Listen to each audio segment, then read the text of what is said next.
नर्मदा नदी का पानी, रात का अंधेरा और उस अंधेरे में डूबी हुई एक क्रूज बोट। जब एनडीआरएफ के गोताखोर उस डूबे हुए जहाज के अंदर पहुंचे तो उन्हें एक महिला का शव मिला। उन्होंने शव को बाहर निकालने की कोशिश की, लेकिन शव हिला ही नहीं। पास जाकर देखा तो पता चला कि वो महिला अकेली नहीं थी। उसने अपने 4 साल के बेटे को सीने से इस तरह लगा रखा था कि मौत भी उन दोनों को अलग नहीं कर पाया। एक ही लाइफ जैकेट, माँ और बेटा, दोनों उसी में बंधे हुए। ये तस्वीर अब पूरे देश के सामने है और ये तस्वीर मध्य प्रदेश के जबलपुर जिले से आई है, बारगी डैम से, जहां 30 अप्रैल की देर शाम एक टूरिस्ट क्रूज पलट गई। अब तक 9 लोगों की मौत की पुष्टि हो चुकी है, 22 लोगों को बचा लिया गया है और कई लोग अभी भी लापता हैं। लेकिन इस पूरी कहानी का सबसे दर्दनाक हिस्सा वो परिवार है जो दिल्ली से घूमने आया था। 4 लोगों का परिवार, माँ, बाप, बेटा और बेटी। पिता और बेटी बच गए, माँ और 4 साल का बेटा नहीं बच पाए। और जब उनके शव बाहर निकाले गए तो वो उसी हालात में थे जिस हालात में वो डूबे थे। माँ ने बेटे को छाती से लगा रखा था। एक ही लाइफ जैकेट दोनों के चारों तरफ बंधी थी। रेस्क्यू टीम के गोताखोर ने बताया कि हमने पहले एक महिला का शव बाहर निकालने की कोशिश की। शव हिल ही नहीं रहा था।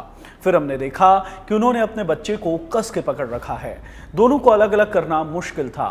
पूरी टीम भावुक हो गई। ये हादसा 30 अप्रैल की देर शाम हुआ बारगी डैम के पास। बारगी डैम मध्य प्रदेश के जबलपुर जिले में है। ये डैम नर्मदा नदी पर बना है और यहाँ टूरिज्म का बहुत बड़ा सेंटर है।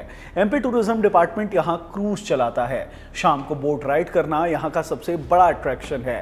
हादसे वाली ये क्रूज बोट साल 2006 में बनी थी। उसकी कैपेसिटी 60 पैसेंजर की थी और यही एक बोट यहाँ ऑपरेट हो रही थी। दूसरी बोट काम नहीं कर रही थी। 30 अप्रैल की दोपहर अलग अलग शहरों से लोग जबलपुर पहुंचे थे, दिल्ली से और कई जगहों से।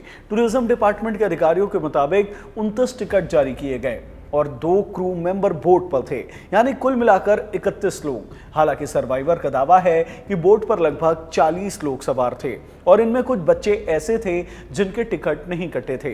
ये दावा अभी जांच का विषय है, तो हम इस दावे की तरह ही पेश कर रहे हैं। बोट करीब 4 बजे चली। शुरुआत में सब कुछ नॉर्मल था, म्यूजिक बज रहा था, लोग डांस कर रहे थे, फोटो खींच रहे थे। फिर हल्की बारिश शुरू हुई तो लोग नीचे डेक पर चले गए। लेकिन शाम के करीब 6 बजे मौसम अचानक बदला, तेज हवाएं चलने लगी, पानी में बड़ी बड़ी लहरें उठने लगी और बोट तेजी से हिलने लगी। पैसेंजर्स घबरा गए। उन्होंने क्रू को कहा कि बोट को वापस किनारे पर ले चलो। डैम के किनारे खड़े लोकल लोगों ने भी बोट के ऑपरेटर को इशारे से वापस बुलाने की कोशिश की, लेकिन बोट किनारे नहीं पहुंच पाई। एक सर्वाइवर रियान हुसैन ने बताया कि कैप्टन ने 1 घंटे से ज्यादा समय तक बोट को किनारे की तरफ ले जाने की कोशिश की, लेकिन हवा और लहरें इतनी तेज थी कि बोट कंट्रोल ही नहीं हो रही थी। बोट डैम के किनारे से करीब 300 मीटर की दूरी पर थी, खमरिया आइलैंड के पास। तभी एक बड़ी लहर आई और बोट पलट गई। पानी अंदर आने लगा, चीख पुकार मच गई। अब यहीं से सबसे बड़ा सवाल खड़ा होता है, लाइफ जैकेट का सवाल। एक सर्वाइवर संगीता कोरी ने आरोप लगाया है कि शुरू में लाइफ जैकेट दी ही नहीं गई थी। जब पानी बोट में घुसने लगा तब क्रू ने उन्हें बांटना शुरू किया और इसी वजह से अफरा तफरी मच गई, धक्का मुक्की हुई और कुछ ही पलों में बोट पलट गई। मध्य प्रदेश के पर्यटन मंत्री धर्मेंद्र भव सिंह लोभी ने कहा है कि लाइफ जैकेट का प्रोविजन था और रूल है कि पैसेंजर्स को लाइफ जैकेट पहननी होती है। उन्होंने कहा कि अगर कोई लापरवाही पाई जाती है तो जांच होगी और सख्त कार्रवाई की जाएगी। रेस्क्यू ऑपरेशन की बात करते हैं। हादसे की खबर मिलते ही एसडीआरएफ और लोकल पुलिस मौके पर पहुंची। रात भर सर्च ऑपरेशन चला, लेकिन अंधेरे और बारिश की वजह से डीप डाइविंग नहीं हो पाई। सुबह होते होते आर्मी की 11 सदस्य ग्रेनेडियर्स यूनिट और एनडीआरएफ के गोताखोर भी ऑपरेशन में शामिल हो गए और करीब 60 से 70 लोग रेस्क्यू में लगे रहे।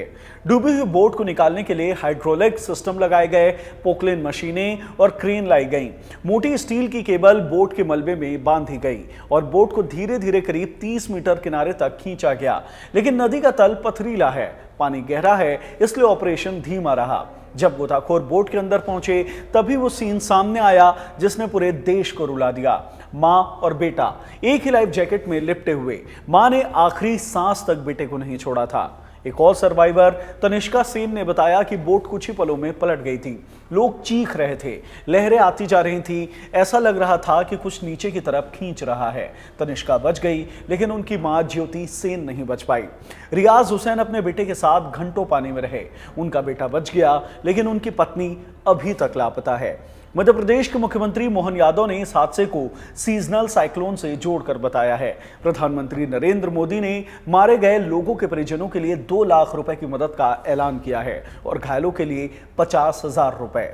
लेकिन सवाल कई है। पहला, क्या मौसम विभाग ने तेज हवाओं की चेतावनी पहले से दी थी? दूसरा, अगर लोकल लोग किनारे से बोट ऑपरेटर को इशारा कर रहे थे तो बोट वापस क्यों नहीं लाई गई? तीसरा, लाइफ जैकेट सबको पहले से क्यों नहीं दी गई? चौथा, बोट पर कितने लोग असल में सवार थे, 31 या 40? पर्यटन मंत्री ने कहा है कि पूरी जांच होगी।